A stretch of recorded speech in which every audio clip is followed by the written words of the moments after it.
আওয়ামী লীগ সরকার দাবি করেন। যখনই উনারা ক্ষমতায় এসছেন তাদের ছত্রছায়ায় হিন্দু বা বৌদ্ধ খ্রিস্টান সম্পাদক যারা আছে মাইনরিটি আছেন তারা সবসময় সবচেয়ে ভালো ছিলেন, সবচেয়ে প্রোটেক্ট ছিলেন হিন্দু সম্প্রদায় তারাও এই আওয়ামী লীগ সরকারকে বারবার আপনারা চেয়েছেন যাতে করে এখন আপনি বলতে চাচ্ছেন যে না আগেও আপনারা তেমন ভালো ছিলেন না। এইটা একটু আমাকে বিশ্লেষণ করবেন প্লিজ দয়া করে। হিন্দুরা কিন্তু একসময় আওয়ামী লীগ করতো না, কখনোই আওয়ামী লীগ করতো না।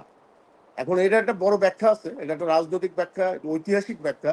আমি ওই প্রসঙ্গে যাব না। বাংলাদেশের হিন্দুরা কখনোই আওয়ামী লীগ করেনি। আপনি যদি 1948 সাল থেকে 1971 সাল এই বছরটা দেখেন, আওয়ামী লীগের তখন কিন্তু একটা মানে মানে কি বলবো, এটাকে একটা তাদের রাজনৈতিক জীবনের একটা বড় ধরনের একটা মানে উত্তাল ভূমি ছিল, অগ্নিভূমি, মানে মরুভূমি, সরি, মানে অগ্নুপাতের মতো তারা কিন্তু এই সংগঠনটাকে বাংলাদেশে স্বাধীনতা যুদ্ধে অংশগ্রহণ করিয়াছে। যদিও এখানেও ব্যাখ্যা আছে, একসময় আওয়ামী মুসলিম লীগ ছিল, পরে আওয়ামী লীগ ছিল।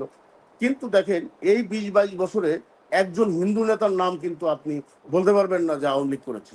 তাহলে আওয়ামী লীগকে কেন হিন্দুরা ভোট দেয়? একটি কারণে ভোট দেয়, যে স্বাধীনতা যুদ্ধে যখন আমাদের মুক্তিযুদ্ধ যখন চলে, তখন বাংলাদেশের পার্শ্ববর্তী দেশ ইন্ডিয়া, ভারত সরকার আমাদেরকে সহযোগিতা করেছিল।